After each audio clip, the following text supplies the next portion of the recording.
कथावाचक किसी भी धर्म के होते हैं, क्या कथावाचक कोई संवैधानिक पद है? और डीजीपी ने जो संज्ञान लिया है, डीजीपी उत्तर प्रदेश ने, उन्होंने कहा है कि भाई पुलिस लाइन का गलत प्रयोग हुआ है। नहीं, ये गलत प्रयोग सिर्फ गलत प्रयोग नहीं हुआ है। आप किसी कथावाचक को गार्ड ऑफ ऑनर कैसे दे सकते हैं? तो गार्ड ऑफ ऑनर का भी अपमान है। क्या उत्तर प्रदेश सरकार संविधान से नहीं चल रही है? क्या वो कानून से ऊपर जाके कार्य करेगी? क्या वो संविधान से ऊपर जाकर कार्य करेगी? आप महसूस करके देखिए, ये कितना बड़ा अपमान और कितना जो है, ऐसा लगता है जैसे मनुस्मृति का राज उत्तर प्रदेश में आ गया हो।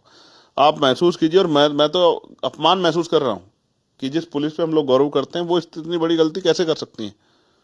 इसकी जवाबदेही मुख्यमंत्री की है, इसकी जवाबदेही चीफ सेक्रेटरी और डीजीपी की है कि कैसे हो गया है। गार्ड ऑफ ऑनर का हकदार राष्ट्रपति जी हैं, प्रधानमंत्री जी हैं, मुख्यमंत्री जी हैं, केंद्रीय मंत्री हैं, या उसके समकालिक जो लोग हैं वो लोग हैं, इंपोर्टेंट लोग हैं। लेकिन इस तरह से किसी को भी गार्ड ऑफ ऑनर देना, तो ये तो गार्ड ऑफ ऑनर का अपमान है। और ये कानून सम्मत भी नहीं है, नियम सम्मत भी नहीं है, विधि सम्मत भी नहीं है, संविधान सम्मत भी नहीं है। तो संविधान विरोध कोई भी कार्य होगा। तो उन्होंने भी जो अपेक्षाएं हमें जवाबदेही की, वो अपेक्षाओं में अभी कमी बढ़ती है। लेकिन हम फिर मांग करते हैं कि इसमें किसकी जिम्मेदारी सुनिश्चित होनी चाहिए और उन पर कार्रवाई होनी चाहिए।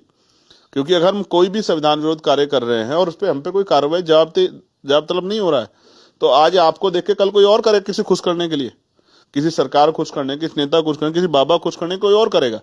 इससे तो जो संवैधानिक मर्यादा है, संवैधानिक मूल भावना, वो तो टूट जाएगी। संविधान तो धर्मनिरपेक्ष है, प्रदेश भी धर्मनिरपेक्ष है। वो किसी एक जाति का, एक धर्म का प्रदेश हो ही नहीं सकता है। सरकार भी धर्मनिरपेक्ष है। लेकिन यहां तो तीनों चीजें, देश भी धर्मनिरपेक्ष है, संविधान भी धर्मनिरपेक्ष है, प्रदेश भी धर्मनिरपेक्ष है, क्योंकि संविधान के आधार पर सरकार भी धर्मनिरपेक्ष है। इस सरकार में भी अन्य धर्मों के को मानने वाले मंत्री भी हैं, विधायक भी हैं, सांसद भी हैं जो सरकार उत्तर प्रदेश केंद्र में है। लेकिन उनका इस तरह का रवैया और उनकी चुप्पी साबित कर रही है कि वो संविधान को कुचल के काम कर रहे हैं। ये तो बहुत बड़ा अन्याय है। ये तो लोगों के ऊपर और संविधान के ऊपर एक बहुत बड़ी चोट है, संविधान की मूल भावना पर। इसका जवाब तो मुख्यमंत्री को देना पड़ेगा।